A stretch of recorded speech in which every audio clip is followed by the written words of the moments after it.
রাব্বানা এই দুনিয়ায় পাঠাইয়া কেন থাকতে দিবানা। ওরে ঘর দিলা সংসার দিলা অনন্ত বাসনা দিলা, জনম ভরে থাকতে ভাবে আয়ু দিলা না। সাই রাব্বানা এই দুনিয়ায় পাঠাইয়া কেন থাকতে দিবানা। সাই রাব্বানা এই দুনিয়ায় পাঠাইয়া কেন থাকতে দিবানা।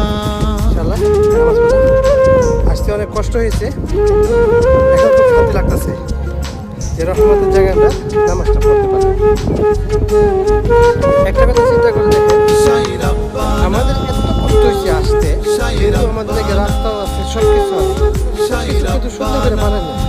দেখো এখানে সিঁড়ি আছে, সিঁড়ি আছে, কত মানুষ আসতেছে, কত মানুষ যেতেছে, দেখো।